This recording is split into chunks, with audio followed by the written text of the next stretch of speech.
so much for being here today to spread the message of work zone safety. I'm Kylie Donchi, I'm the Communications Coordinator for the Road Commission, and I want to give a special thank you to Kennedy Excavating for hosting us here today. And I also want to welcome Quentin Gross from Senator Peters' office. We have Rep. Jasper Martis here, Rep. Mike Mueller, Rep. David Martin, and we have Senator John Sherry with us today, so thank you for taking the time out of your schedule to join us. And to begin, we remember those who've been killed in work zones. Most recently, Renee Rangel from the Van Buren County Road Commission was hit and killed by a driver who disregarded the signs. And closer to home, GCRC surveyor Dennis Bundy was killed in 2006 when he was hit on M15. So let's take a moment of silence in their honor. Thank you. This year's theme for National Work Zone Awareness Week is You Play a Role in Work Zone Safety, Work with Us. Road commissions do everything we can to train our employees and make sure that work zones are as safe as possible. But in reality, it's everyone's responsibility to keep work zones safe. In fact, the vast majority of people who are killed in work zones are drivers, their passengers, and pedestrians. Part of our mission here at the Road Commission is to keep roads safe for drivers in Genesee County, so please help us to achieve that by slowing down, removing distractions the next time you see orange barrels. So our first speaker today is our host, Brandon Kennedy. Brandon was working out on Irish Road here last year when he was hit by a driver who was not paying attention. So he's here to share his story with us. Brandon?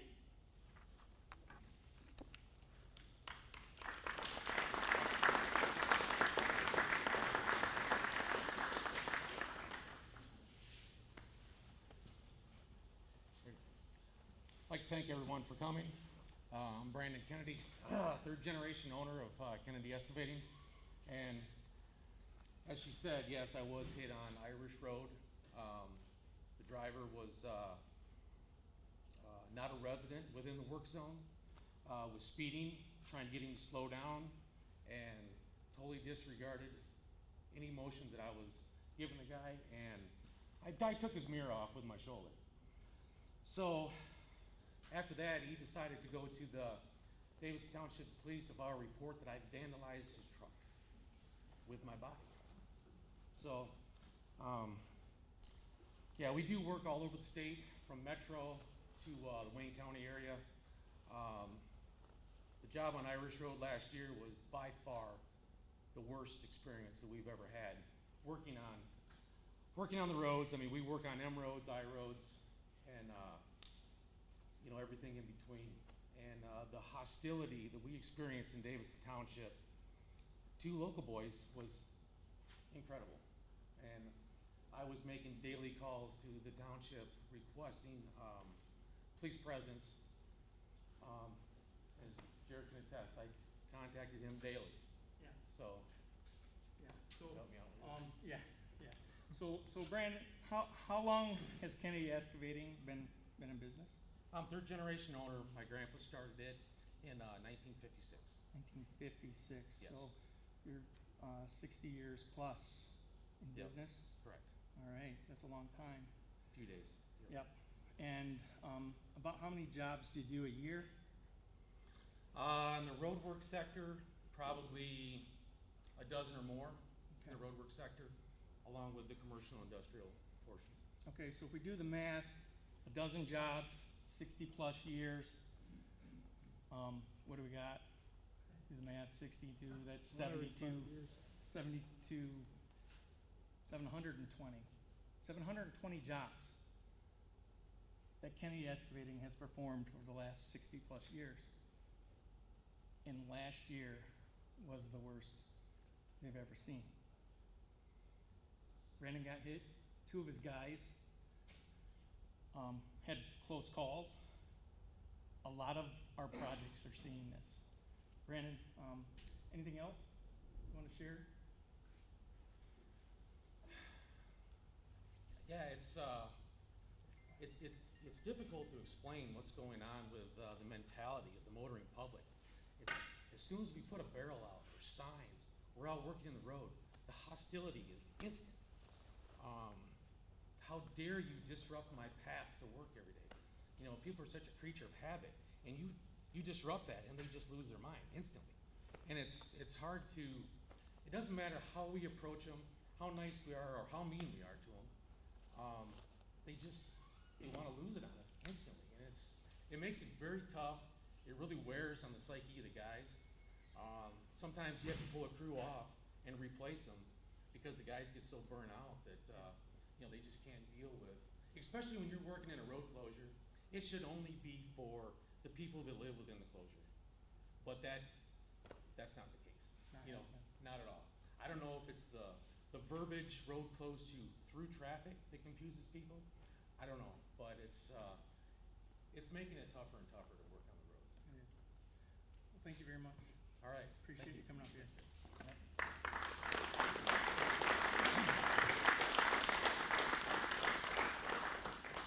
Well, you heard it right from the contractor's mouth. It's scary to work in construction zones, work zones today. It's only getting worse, it seems. In my 25 years of being in construction, I haven't seen anything like I saw last year. Last year I had an inspector out on a job that the public was completely disregarding the signs. We turned that into a one-way. The public didn't care. They drove the wrong way. We told the public they were driving the wrong way. They told us they didn't care. I bought extra signs to the project. I doubled our one-way signs. I put up more barricades, like what stands behind me, that said road closed, wrong way. They didn't care.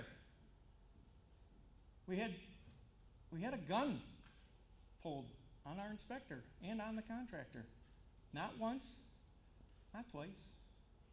I'd like to say it was only 3 times. I'd like to say it was none, really, but it was more than 3 times. And the 4th time, it was put right into his face. Doing construction, trying to make this a better place, to better our communities. I don't know what else we can do. We need to spread this awareness to the public.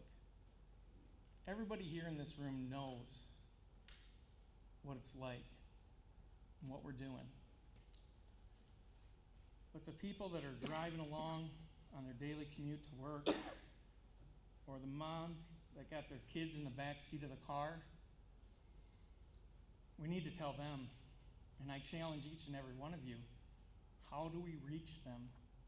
What do we do? Call me. Let me know what your ideas are. I'll do my best to implement it if you can't. We need to do something. We need to change the public's perception. Look around me back here. You see several barrels. We've got a grabber cone. We've got a crushed up sign in front of me. The barricade's been hit. All of these are damages of distracted driving through construction zones. These are the barrels that get hit. These are the traffic devices that get hit. But what story does this guy tell us? What happened?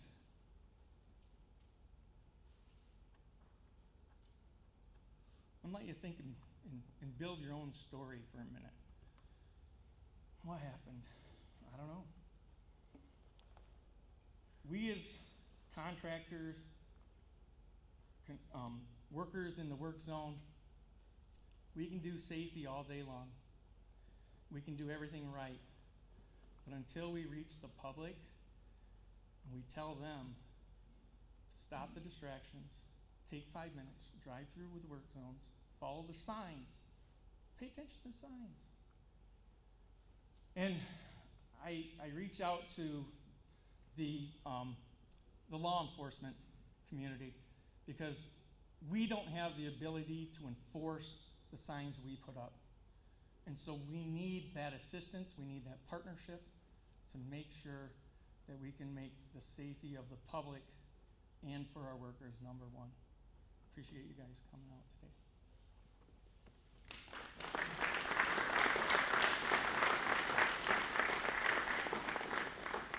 All right, thank you, Brandon and Jared.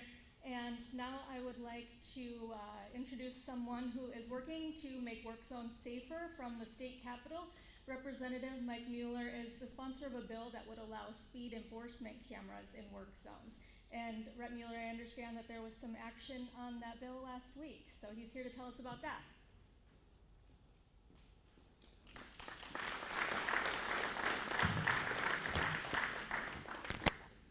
I'll just leave it in here, I don't want to screw it up. Oh, maybe not. All right, well, thank you very much. Yes, myself and one of my colleagues, Will Snyder from the West Side of State, we have a package of bills too that will allow speed cameras in work zones and MDOT construction sites. And a lot of people, especially on my side, are worried about Big Brother and this and that, and I tell them it's not about Big Brother and government overreach, it's about safety. And the thing is we need to teach and learn the culture. We have to teach our kids are the ones that are gonna be the biggest offenders. It's hard to teach an old dog new tricks, right? We're gonna do it and we're gonna get the ticket, right? We have the money to do it, but we need to change the culture of our younger drivers, because that's what it's about. When we have cell phones that now are basically a computer and your whole life is on it, people are addicted to them, and we need to put them down when we go through construction zones. And that's why I'm also sponsoring some bills for the hands-free, and both of those have been moving in the legislature. And just to let you know, the bills that do the speed zone enforcement cameras were in regulatory reform last week, and we passed them out unanimous with Democratic and Republican support all the way through. So we're hoping that these will be taken up in the next couple of weeks so we can get them over to the Senate, and then my colleague John Cherry can help work it through there. But basically that's about it. My thing is you know, in politics we might not necessarily agree with everybody, but when it comes to safety, that's something that's not a partisan thing, and we should get all on board, because I was a police officer for 19 years. I started my career in Washtenaw County, and just like the gentleman before, I was out directing traffic on the freeway, and someone hit me with a mirror. So I know what it's like, and I almost got hit on US 23 as well. My partner got hit, and we know what it's like to be out on the freeway. And I don't think a lot of our colleagues understand, when you're standing out on the freeway, how scary it really is when cars are going by you at 75, 80 miles an hour, and all you have is a barrel to prevent you from getting hit. And that's why Senator Cherry has his bills as well, and I'll let him talk to them about the barriers. And I can tell you barriers work, because unfortunately about a month ago, I was in a bad rollover. We hit a cement barrier. I wasn't driving, so, and they work, and that would give extra protection for the workers, because with the police, there's just not enough of the police officers out there to be dedicated to work zone construction zones, and people get used to them. I was a cop for 19 years. You sit in construction zones, but then you're gone. And the way that we did the bill was, the first one, there are gonna be warnings and no points.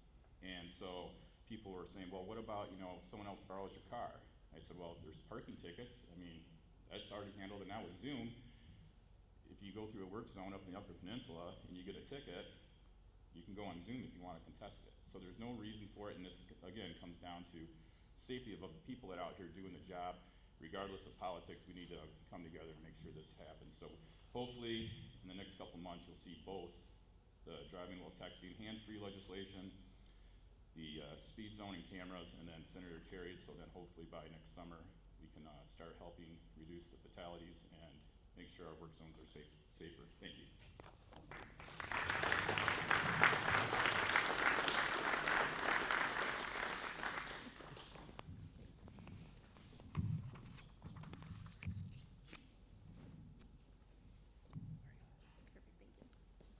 All right, thank you so much. And our final speaker today works just on the other side of the Capitol. State Senator John Cherry has also introduced a bill that is requiring stronger barricades in construction zones. Senator?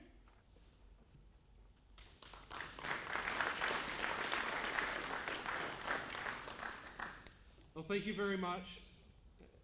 One of the things I think we need to recognize is that the folks who are working to repair our roads are ultimately providing a public service. They're providing a service to the public, which is essentially making sure that our infrastructure is in working condition. And the public, we need to recognize that service and work to make sure that the conditions they're working in are as safe as we can make them.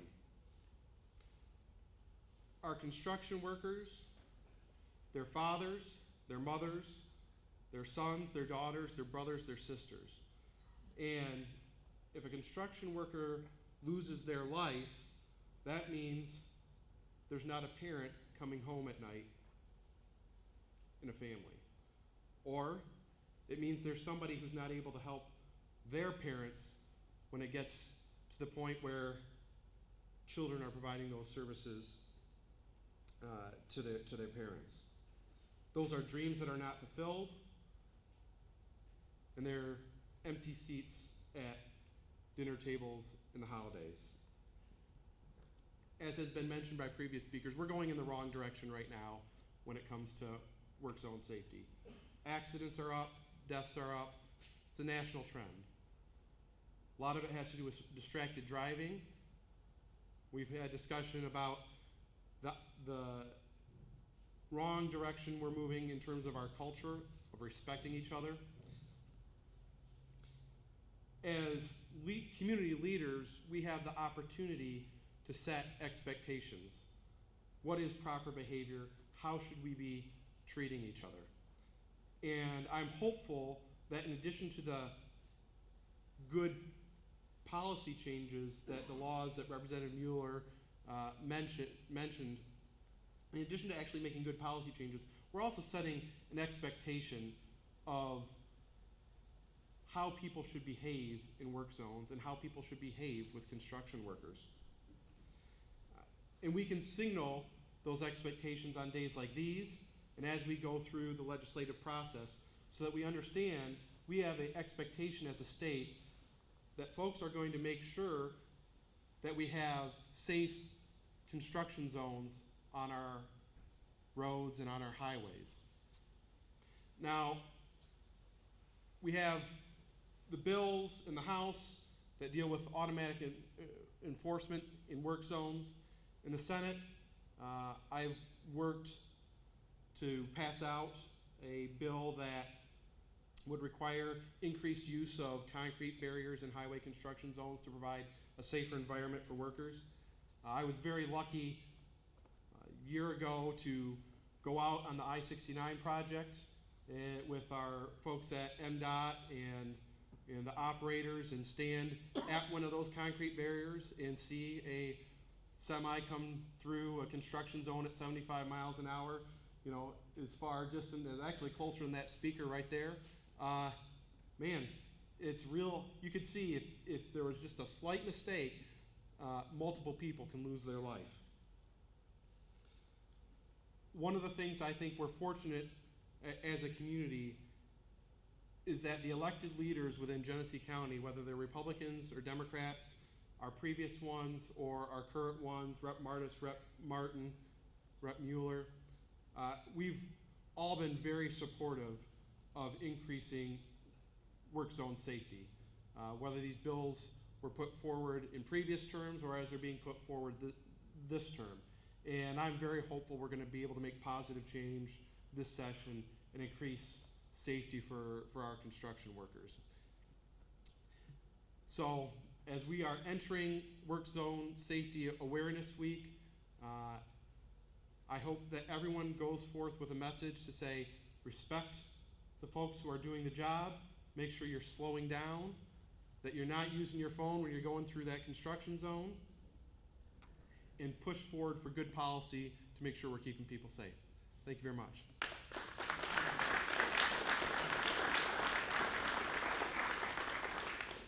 All right, thank you, Senator, and thank you so much to all of our speakers today. We really appreciate you being here. And thank you to the media for being here. We couldn't get this message out without you. Thank you to Airgas and Hubbard for being here, as well as consumers. And from contractors to law enforcement to legislators, you all play a very important role in work zone safety. Now we implore each and every one of you, everyone who's watching on Facebook, everyone who's watching on the news or reading about this in the newspaper, please do your part. Work with us to make sure that everyone goes home safely. Thank you for being here.